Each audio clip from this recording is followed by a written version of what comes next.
Incharge Meenakshi Natarajan Rajya Sabha nomination తిరస్కరణ Congress BJP మధ్య రచ్చరాజేసింది. కుట్రపూరితంగా తిరస్కరించారని కాంగ్రెస్ ఆరోపిస్తుంటే రూల్స్ ప్రకారమే ఈసీ నిర్ణయం తీసుకుందని బీజేపీ చెబుతుంది.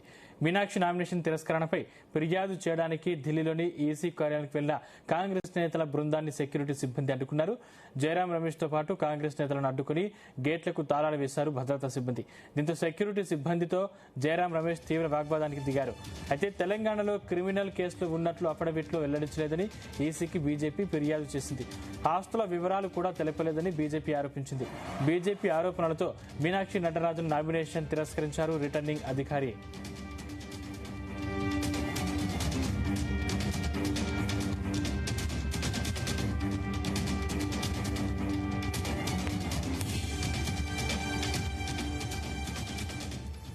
రాజ్యసభ ఎన్నికల్లో మీనాక్షి నటరాజన్ నామినేషన్ తిరస్కరణపై మధ్యప్రదేశ్ మంత్రి సంచలన వ్యాఖ్యలు చేశారు. తెలంగాణ కాంగ్రెస్ నాయకులే తమకు సమాచారం ఇచ్చారని చెప్పారు.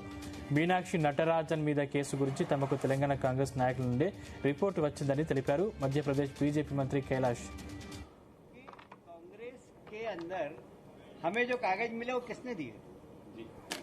कहाँ से आए हमारे? तेलंगाना से। कहाँ से आए भाई? और इसलिए कांग्रेस की क्या स्थिति आप समझ सकते हैं. मतलब हमारे पास तेलंगाना का कागज आ रहा है, तेलंगाना में सरकार इनकी है, तो आप समझ सकते हैं आपकी हमें कांग्रेस के ही लोगों ने जानकारी दी होगी. हमारे पास तो कोई जानकारी थी नहीं. तो कांग्रेस की ये स्थिति है. ये भले మీనాక్షి నామినేషన్ తిరస్కరణను సీఎం రేవంత్ రెడ్డి ఖండించారు. బీజేపీ కుట్రలో భాగంగానే నామినేషన్ తిరస్కరించిందని ఆరోపించారు. ఓట్ చోరీ ఎస్ఆర్ తర్వాత బీజేపీ ఇప్పుడు సీట్ చోరీకి పాల్పడుతుందని మండిపడ్డారు. తెలంగాణలో మీనాక్షి నటరాజన్పై క్రిమినల్ కేసులు లేవని తెలిపారు. ఈసీని కలవకుండా కాంగ్రెస్ నేతలను అడ్డుకున్నారని, ప్రజల గొంతును అణచివేస్తున్నారని, ప్రజాస్వామ్యానికి ఇది చీకటి రోజు అన్నారు. న్యాయస్థానాన్ని ఆశ్రయిస్తామని, న్యాయం జరిగే వరకు పోరాడతామన్నారు CM Revanth Reddy. In a non-presidential manner, they have rejected the nomination of Meenakshi Natarajan in Madhya Pradesh. This must happen by 6:30 in the evening. 30 minutes, we send a letter to the Election Commission in my name only for seeking an appointment from Election Commission. Then we directly rush to here to give the memorandum to the Election Commission of India, which they rejected completely. We didn't understand. We are the responsible leaders of this country and people representative of this country. After a big blatant killing of democracy in Madhya Pradesh happened, we are refused to give a memorandum to the Election Commission of India. Just now, after sitting here, just now we got an information that one or two leaders can go there and give a memorandum to the office. That's why we, myself and Bhupesh Baghel, went to their office and given a memorandum. They acknowledged that memorandum.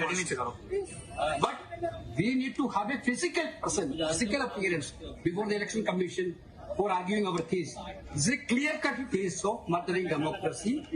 If there is a tiny aspect of democracy in this country, Election Commission has to intervene this matter without any delay. This is what our demand. Let us see if they are allowing us tomorrow morning. We will wait for tomorrow morning. Otherwise, we will go with our legal option. BJP बड़े भ्रम में है, गलतफहमी में है कि वे टूट फूट कर लेंगे. कांग्रेस पूरी तरह संगठित है, एकजुट है और पूरी दृढ़ता से सभी माननीय विधायक कांग्रेस के उम्मीदवार मीनाक्षी नटराजन जी को भरपूर समर्थन देंगे. और भारतीय जनता पार्टी की जो रणनीति हमेशा रही है टूट फूट की, वो सफल नहीं हो पाएगी. मीनाक्षी नटराजन कांग्रेस की उम्मीदवार है और हम सब लोग कांग्रेस के लोग एकजुट हैं. विधायकगण सभी का मैं बहुत बहुत धन्यवाद करती हूं कि उन्होंने मुझ पर अपना विश्वास व्यक्त किया और मुझे राज्यसभा से कांग्रेस पार्टी का अधिकृत उम्मीदवार के तौर पर नामांकित करने का फैसला किया. एक लंबे राजनीतिक सफर में जहां पर मेरी शुरुआत छात्र राजनीति से और उसके बाद NSUI यूथ कांग्रेस से होते हुए एक बार लोकसभा में प्रतिनिधित्व का सुअवसर मिला, आज वहां पर संवैधानिक मूल्यों के भारत निर्माण का जो बड़ा काम माननीय राहुल जी कर रहे हैं और जिसके लिए हमारे पूरे प्रदेश के सब नेता प्रतिबद्ध हैं। ऐसे मौके पर मुझे उन्होंने राज्यसभा में मध्य प्रदेश की आवाज़ को रखने का ये अवसर प्रदान किया। मैं सबका बहुत धन्यवाद करती हूँ। बीजेपी बड़े भ्रम में है, गलतफहमी में है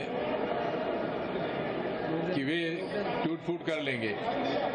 कांग्रेस पूरी तरह संगठित है, एकजुट है और पूरी दृढ़ता से सभी माननीय विधायक कांग्रेस के उम्मीदवार मीनाक्षी नटराजन जी को भरपूर समर्थन देंगे और भारतीय जनता पार्टी की जो रणनीति